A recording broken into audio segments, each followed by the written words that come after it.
আকাশবাণী আগরতলা স্থানীয় সংবাদ পড়ছে ইন্দিরা দে। এখনকার বিশেষ বিশেষ খবর হলো, প্রধানমন্ত্রী নরেন্দ্র মোদী বলেছেন, সরকার যে নীতিমালা নিয়ে কাজ করছে তা আগামী 1000 বছরের ভবিষ্যৎকে রূপ দেবে। জনকল্যাণে বিভিন্ন কর্মসূচির রূপায়ণে অভূতপূর্ব সাফল্যের জন্য রাজ্যের গোমতী ও ধলাই জেলাকে পুরস্কৃত করা হয়েছে। আজ ঐতিহ্যবাহী গড়িয়া পূজা। বাবা গড়িয়া পূজাকে কেন্দ্র করে রাজ্যের সর্বত্র ব্যাপক উৎসাহ উদ্দীপনা পরিলক্ষিত হয়। সাংসদ বিপ্লব কুমার দেব রাজ্যে জাতীয় সড়কের পরিকাঠামো সম্প্রসারণের জন্য কেন্দ্রীয় সড়ক পরিবহন এবং মহাসড়ক মন্ত্রী নীতিন গডকরির কাছে অনুরোধ জানান।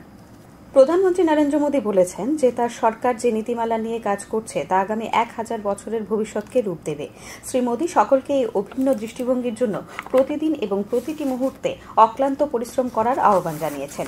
আজ নতুন দিল্লিতে ৭ম সিভিল সার্ভিস দিবস উপলক্ষে সরকারি কর্মচারীদের উদ্দেশ্যে ভাষণে প্রধানমন্ত্রী বলেন, গত 10 থেকে 11 বছরের সাফল্য একটি উন্নত ভারতের জন্য একটি শক্তিশালী ভিত্তি তৈরি করেছে। তিনি একটি উন্নত জাতির লক্ষ্য অর্জনে সম্মিলিত প্রচেষ্টা এবং দৃঢ় সংকল্পের গুরুত্বের উপরও জোর দিয়েছেন। শ্রী মোদী বলেন যে গত 10 বছরে ভারত ক্রমবর্ধমান পরিবর্তনের বাইরে গিয়ে প্রভাবশালী রূপান্তর প্রত্যক্ষ করেছে। প্রধানমন্ত্রী হলিস্টিক ডেভেলপমেন্টের মূল উদ্দেশ্য নিয়েও বিস্তারিত উল্লেখ করেন।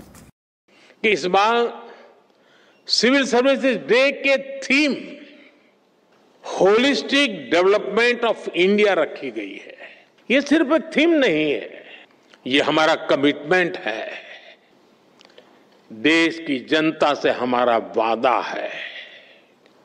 होलिस्टिक डेवलपमेंट ऑफ इंडिया यानी no village left behind, no family left behind, no citizen left behind. সরকারি কর্মকর্তাদের সক্ষমতা বাড়ানোর গুরুত্বের উপর জোর দিয়ে তিনি মিশন কর্মযোগী এবং সিভিল সার্ভিস সক্ষমতা বৃদ্ধি কর্মসূচির তাৎপর্য তুলে ধরেছেন। প্রধানমন্ত্রী সরকারি কর্মচারীদের প্রতি আবেদন করেন যেন তারা নিজেদের কেবল প্রশাসক হিসেবেই না দেখেন, বরং একটি উন্নত ভারতের স্থপতি হিসেবে তাদের দায়িত্ব, নিষ্ঠা ও আন্তরিকতার সঙ্গে পালন করেন। তিনি বলেন যে ভারত প্রশাসনের মান নির্ধারিত হয় কত গভীরভাবে প্রকল্পগুলি জনগণের কাছে পৌঁছয় এবং সেগুলির প্রকৃত প্রভাব কতটা তার উপর। শ্রী মোদী এই দ্রুত পরিবর্তনশীল সময়ে বিশ্বব্যাপী চ্যালেঞ্জগুলির উপর নিবিড় নজর রাখার প্রয়োজনীয়তার উপর জোর দেন। নতুন দিল্লিতে সিভিল সার্ভিসেস দিবস অনুষ্ঠানে রাজ্যের গোমতী ও ধলাই জেলাকে পুরস্কৃত করা হয়। মিশন ইন্দ্রধনুষ, পিএম আবাস সহ জনসেবামূলক প্রকল্প বাস্তবায়নে উল্লেখযোগ্য সাফল্যের জন্য পুরস্কৃত হয়েছে গোমতী জেলা। আজ নয়াদিল্লির বিজ্ঞান ভবনে প্রধানমন্ত্রী নরেন্দ্র মোদীর হাত থেকে পুরস্কার গ্রহণ করেন গোমতী জেলার জেলা শাসক তরিত কান্তি চাকমা।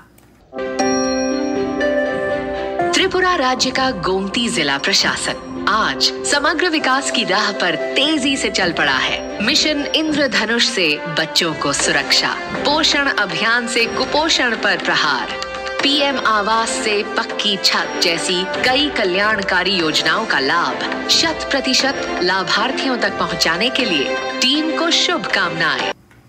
সুশাসন, উন্নয়নমূলক প্রকল্প বাস্তবায়ন এবং জনকল্যাণমূলক কাজের ক্ষেত্রে বিশেষ অবদান স্বরূপ ধলাই জেলার গঙ্গানগর ব্লককেও আজ পুরস্কৃত করা হয়েছে। প্রধানমন্ত্রী নরেন্দ্র মোদীর হাত থেকে পুরস্কার গ্রহণ করেন ধলাই জেলার জেলা শাসক সাজু ওয়াহিদ এ। মুখ্যমন্ত্রী ডাক্তার মানিক সাহা বলেন, এই সম্মান ত্রিপুরার জন্য গর্বের বিষয়। এটি রাজ্যের প্রশাসনিক দক্ষতার প্রতিফলন। এই সম্মাননা আগামী দিনে ত্রিপুরার অন্যান্য জেলাগুলোকেও আরও ভালো কাজের অনুপ্রেরণা যোগাবে। त्रिपुरा के धलाई जिले का Ganganagar block aspirational block program के तहत बदल रहा है। आंगनबाड़ी केंद्रों से मिल रहा है नियमित पोषण, डिजिटल बोर्ड से पढ़ाई बन रही है रोचक, महिलाएं एसएचजी और डिजिटल पेमेंट से बन रही हैं आत्मनिर्भर। कचरा प्रबंधन, पक्के घर जैसी कई पहलों से गंगानगर की प्रगति को नए आयाम देने वाली टीम को शुभकामनाएं। আমাদের লোকসেবকরা দৃঢ় অঙ্গীকারের সাথে দায়িত্ব পালন করেছেন। আজ এক্স বার্তায় এই মন্তব্য করেছেন কেন্দ্রীয় স্বরাষ্ট্রমন্ত্রী অমিত শাহ। তিনি লিখেছেন, সিভিল সার্ভিসেস ডেতে আমাদের লোকসেবকদের শুভেচ্ছা জানাচ্ছি। পরিকল্পনা ও নীতি বাস্তবায়ন হোক বা সুশাসন প্রদান হোক, আমাদের লোকসেবকরা দৃঢ় অঙ্গীকারের সাথে দায়িত্ব পালন করেছেন। এই দিনটি জাতির সেবায় তাদের অঙ্গীকারকে আরও দৃঢ় করুক। সমাজ কল্যাণ ও সমাজ শিক্ষামন্ত্রী টিঙ্কু রায় রাজ্যের পতিত জমিকে চাষাবাদের আওতায় নিয়ে আসার উপর গুরুত্ব আরোপ করেছেন। তিনি বলেন, কৃষি ও কৃষকদের কল্যাণে সরকারের প্রয়াস অব্যাহত রয়েছে। আজ কৈলাসহরের চণ্ডীপুর ব্লক কার্যালয় প্রাঙ্গণে কৃষি ও কৃষক কল্যাণ দপ্তর আয়োজিত কৃষি যন্ত্রপাতি বিতরণ অনুষ্ঠানে তিনি এই কথা বলেন। তিনি এই প্রসঙ্গে ভারতের সরকারের পিএম কিষাণ, প্রধানমন্ত্রী ফসল বীমা যোজনা, কিষাণ ক্রেডিট কার্ডের কথা উল্লেখ করেন। অনুষ্ঠানে এখানে ৭৭ জন কৃষককে বিনামূল্যে কৃষি যন্ত্রপাতি প্রদান করা হয়। বক্তব্য রাখেন চণ্ডীপুর পঞ্চায়েত সমিতির চেয়ারপারসন শম্পা দাসপাল, কৃষি উপ অধিকর্তা সোমেন নন্দী প্রমুখ। এই খবর শুনছেন আকাশবাণী আগরতলা কেন্দ্র থেকে। আকাশবাণী সংবাদের আপডেট পেতে লগ ইন করুন www.newsonair.com এবং নিউজ অন এআইআর অ্যাপ এবং টুইটার ও ফেসবুক প্ল্যাটফর্মে এআইআর নিউজ এলআরসি। ইউটিউবে লক্ষ্য করুন নিউজ অন এআইআর অফিসিয়ালে। এছাড়াও আকাশবাণী আগরতলা সংবাদ আপডেট পেতে দেখুন টুইটার বা এক্স হ্যান্ডেলে আকাশবাণী নিউজ আগরতলা, ফেসবুকে এআইআর নিউজ আগরতলা এবং ইউটিউবে আকাশবাণী নিউজ আগরতলা। আজ ঐতিহ্যবাহী গড়িয়া পূজা। বাবা গড়িয়ার পূজাকে কেন্দ্র করে রাজ্যের সর্বত্র ব্যাপক উৎসাহ উদ্দীপনা পরিলক্ষিত হয়। জনজাতি অধ্যুষিত এলাকা ছাড়াও বাবা গড়িয়া পূজা অনুষ্ঠিত হচ্ছে রাজধানী আগরতলা শহর ও শহরতলিতে। আগরতলার প্রভাতচন্দ্র রায় পূজা কমিটি, কেবিসি পূজা কমিটি, প্রগতি প্লে সেন্টারের পূজা কমিটির উদ্যোগে গড়িয়া পূজার আয়োজন করা হয়। আগরতলার কৃষ্ণনগরের নাজিরপাড়া এলাকায় ঐতিহ্যবাহী গড়িয়া পূজা অনুষ্ঠিত হয়ে আসছে সেই রাজন্য আমল থেকেই। জাতি উপজাতির মিলন মেলা নাজিরপাড়া গড়িয়া পূজায় আজ উপস্থিত ছিলেন বিধায়ক তথা মেয়র দীপক মজুমদার। আজ রাজ্যের উপজাতি সম্প্রদায়ের প্রধান ধর্মীয় উৎসব গড়িয়া পূজা। তাদের বিশ্বাস, গড়িয়া দেবতার আশীর্বাদে ফসল ভালো হয়, পরিবারে সুখ সমৃদ্ধি আসে। গড়িয়া পূজা উপলক্ষে রাজ্যের উপজাতি অংশের মানুষ ঐতিহ্য মেনে বাবা গড়িয়ার আরাধনায় মেতে উঠেছেন। এই প্রসঙ্গে আমাদের একটি প্রতিবেদন। আজ জনজাতিদের প্রধান ধর্মীয় উৎসব গড়িয়া পূজা। মূলত বৈশ্য উৎসব থেকেই গড়িয়া পূজার আরম্ভ। 7 দিন ব্যাপী এই উৎসবের আজ ছিল শেষ দিন।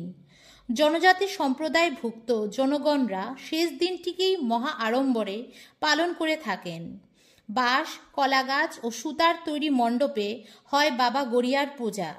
তারা বিশ্বাস করেন মহাদেব রূপী বাবা গড়িয়া প্রসন্ন হলে তাদের পরিবারের সুখ, সমৃদ্ধি ও ঐশ্বর্য বজায় থাকবে। এই প্রসঙ্গে স্থানীয় ইয়ংস কর্নার ক্লাবের পূজা উদ্যোক্তা মিন্টু দেববর্মা দিনটির তাৎপর্য তুলে ধরেন। গড়িয়া পূজার মহত্ব হচ্ছে সংসারের উন্নতি এবং অশুভ শক্তির বিনাশ, শুভ শক্তির আগমন। এটা আমরা পালন করে থাকি। বাবা গড়িয়া আমাদের জীবনে সুখ সমৃদ্ধি আনে ও শুভ শক্তির বিনাশ করে। এটার উপরে আমরা বাবা গড়িয়াকে মান্যতা দিই ত্রিপুরী জনগোষ্ঠীর মধ্যে। এটাই হচ্ছে বাবা গড়িয়ার আসল মহত্ব। বলা বাহুল্য যে গড়িয়া পূজা শুধুমাত্র একটি পূজা নয়, তার মাধ্যমে জনজাতিদের কৃষ্টি ও সাংস্কৃতিক ঐতিহ্য ফুটে ওঠে। যেখানে বাঁশের কারুকার্য সমন্বিত মণ্ডপটি দর্শকদের আকর্ষণ করে। আকাশবাণী আগরতলার সংবাদ বিভাগ থেকে আমি সঙ্গীতা পুরকায়স্ত। সাংসদ বিপ্লব কুমার দেব রাজ্যে জাতীয় সড়কের পরিকাঠামো সম্প্রসারণের বিষয়ে আজ নয়াদিল্লিতে কেন্দ্রীয় সড়ক পরিবহন এবং মহাসড়ক মন্ত্রী নীতিন গডকরির সঙ্গে আলোচনা করেন। আলোচনাকালে শ্রী দেব 8 নম্বর জাতীয় সড়কের চুড়াইবাড়ি থেকে পানিটিলা অংশে দ্রুত সংস্কার করা উদয়পুরের ফুলকুমারী থেকে অমরপুর, রানীর বাজার ফায়ার সার্ভিস থেকে আগরতলা আইএসবিটি পর্যন্ত জাতীয় সড়ক 4 লেনে উন্নীত করা, কমলপুর থেকে শান্তির বাজার ভায়া আমবাসা গন্ডাছড়া অমরপুর রাস্তাটিকে জাতীয় সড়ক হিসেবে ঘোষণার জন্য অনুরোধ জানান। এখন খেলার খবর। রাজ্যভিত্তিক অনূর্ধ্ব 15 বছরের ক্রিকেটের 6টি ম্যাচের মধ্যে আজ 4টি অনুষ্ঠিত হয়, বাকি 2টি ম্যাচ পরিত্যক্ত হয়েছে। কৈলাসহরে অনুষ্ঠিত খেলায় কমলপুর 8 রানে লংতরাই ভ্যালিকে, ধর্মনগরের মাঠে তেলিয়ামুড়া 35 রানে কৈলাসহরকে, উদয়পুরের মাঠে মোহনপুর 11 রানে সোনামুড়াকে এবং বিশালগড়ের মাঠে জিরানিয়া 6 উইকেটে কাঞ্চনপুরকে পরাজিত করে। এখন আবহাওয়ার খবর। আগামী 24 ঘন্টায় রাজ্যের দক্ষিণ এবং সিপাহী জেলায় বিক্ষিপ্তভাবে ভারী বর্ষণের সতর্কতা জারি করা হয়েছে। এছাড়া অন্যান্য সব জেলায় বিক্ষিপ্তভাবে বজ্রবিদ্যুৎ সহ ঘণ্টায় 30 থেকে 40 কিলোমিটার বেগে ঝড়ো হাওয়া বয়ে যাওয়ার সতর্কতা জারি করা হয়েছে। আগামীকাল সর্বোচ্চ তাপমাত্রা 34 ডিগ্রি সেলসিয়াস এবং সর্বনিম্ন 23 ডিগ্রি সেলসিয়াসের কাছাকাছি থাকতে পারে। শেষ করার আগে আজকের বিশেষ খবর আরও একবার। প্রধানমন্ত্রী নরেন্দ্র মোদী বলেছেন, সরকার যে নীতিমালা নিয়ে কাজ করছে তা আগামী 1000 বছরের ভবিষ্যৎকে রূপ দেবে। জনকল্যাণের বিভিন্ন কর্মসূচি রূপায়ণে অভূতপূর্ব সাফল্যের জন্য রাজ্যের গোমতী ও ধলাই জেলাকে পুরস্কৃত করা হয়েছে। আজ ঐতিহ্যবাহী গড়িয়া পূজা, বাবা গড়িয়া পূজাকে কেন্দ্র করে রাজ্যের সর্বত্র ব্যাপক উৎসাহ উদ্দীপনা পরিলক্ষিত হয়। সাংসদ বিপ্লব কুমার দেব রাজ্যে জাতীয় সড়কের পরিকাঠামো সম্প্রসারণের জন্য কেন্দ্রীয় সড়ক পরিবহন এবং মহাসড়ক মন্ত্রী নীতিন গডকরির কাছে অনুরোধ জানান। স্থানীয় সংবাদ আজকের মতো এখানেই শেষ হলো। পরবর্তী বাংলা স্থানীয় সংবাদ প্রচারিত হবে আগামীকাল সকাল 7:35 মিনিটে।